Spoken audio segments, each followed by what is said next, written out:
All right, good afternoon, everyone, I guess. Hope you guys are doing well. So today I'm just gonna be doing just a brief, business video from an OP perspective. I just presented my business plan to my supervisor about a few hours ago. I have about pretty much 12 or really 11 months to hit several of my goals this year. And so I really took some time out and really tried to address my biggest weaknesses, which unsurprisingly are things related to consistency, to getting myself to do things that are emotionally uncomfortable, right?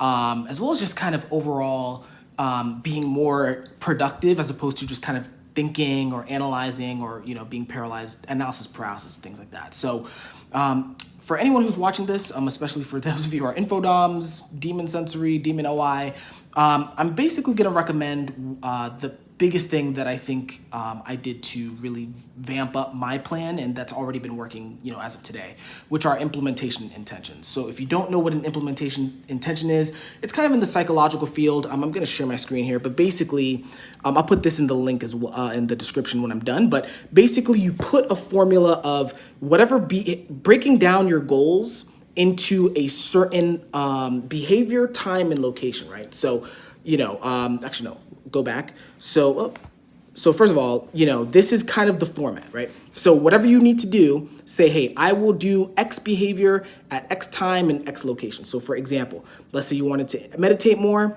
you would say, I will meditate for 1 minute at 7 a.m. in my kitchen, right? And, exercise for 1 hour at 5 p.m. at my local gym, right? Now, I did this in the context for work. I'll share my implementation intentions in a second. But briefly, I wanted to share with you as well why I went with this approach. There's a study that, unsurprisingly, James Clear introduced me to, where this was back in 2001, mind you, but there were some researchers trying to see, okay, how can we get people to exercise more, right? So there were 3 groups. The first group was just a group that was just told to track how often they exercise. There was no changes to what they did. The second group, interestingly, was a motivation group, which was told to track their workouts, but then also expose themselves to some material on the benefits of exercise, right? So like how exercise could reduce the risk of coronary health disease, improve your heart health, things like that. And then there was the third group that got the implementation intentions, right? They were told, hey, formulate a plan when and where you will exercise during the course of the week, right? Kind of like this. So during the next week, I'll partake in 20 minutes of vigorous exercise at this time, on this day, at this time, at this place. And here are the results, right? So again, I'll put this in the description, but if you want to pause right here. So in the control group, the people who were tracking, 38% of the people who said, hey, just go track how much you were exercising, only 38% of them actually exercised that week, right? Once that week. Interestingly, the people who got motivation, who were told, hey, this is why you should do exercise, the percentage actually went down. So it's an actually interesting relationship there. So the more motivation you expose yourself to, it might be slightly less, it might be bad for you in the sense of you might be less likely to do what you need to do. And unsurprisingly, you can see on the right hand here, 91% of the people who made an actual implementation intention using that format actually exercised at least once that week. So I saw that, I've known about this for a long time. I've known about that study's been in Atomic Habits for like 5 years, 10 years. I've known about that, but I finally decided, hey, let me add that to the way that I do things at work instead of just hoping that I'll, do the things on my list, right? So what I'm gonna do is I'm gonna share with you a sample of some of my implementation intentions. I'm not gonna share all of them just because I think that'd be a little bit boring, but if you want, more information about that, feel free to reach out, I guess. But I'm just gonna share with you a few examples. So what I did was, from a work standpoint, I broke it down into several categories because my goal this year is I do want to sell 1.5 million in Konica Minolta revenue, right? And the way I want to do that personally is I want to sell at least 10 deals that are worth $100,000 or more, right? That's a really big deal because, I've never really done that before. I did hit quota this year, but my quotas are usually around 500,000 or somewhere in that neighborhood.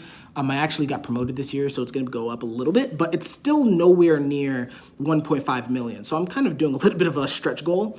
So the intentions that I did were surrounded by all of my weaknesses, right? So in OP, I'm very weak at SI, I'm very weak at energy dom, so I'm very weak at actually getting things done, and also recovering energy so that I can get more done throughout the day. So what I chose to do was the very first category of implementation intentions I did was in the area of time and energy management. I was like, look, if I'm gonna make it this year, I gotta learn from the energy doms. I can't just ignore what Dave and Shannon are saying, for example. I gotta actually execute their advice, right?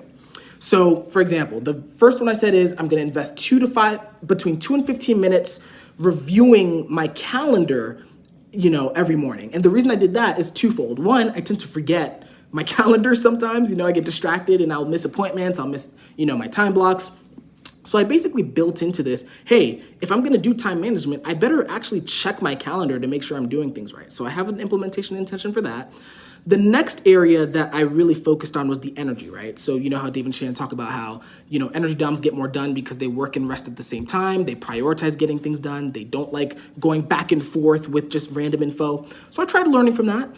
There's a book that I read back in college called The Power of Full Engagement, which is very much about how to recover energy. And I was like, okay, well, this might be the best way for me to kind of structure some implementation intentions around that. So for example, I said, hey, after working for 90 minutes or more at chronic and mental-related tasks, which is where I work, I will invest 15 minutes executing one of these, what they call rapid recovery rituals, right?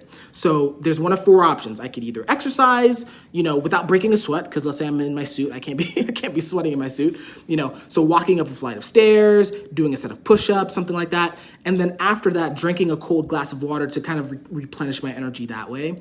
There's emotional recovery, which is kind of basically planning for the future, basically. So like calling or texting a person I enjoy to make plans for later that day, later that week, right? So just to have something to emotionally look forward to so that I'm just not working for the sake of work.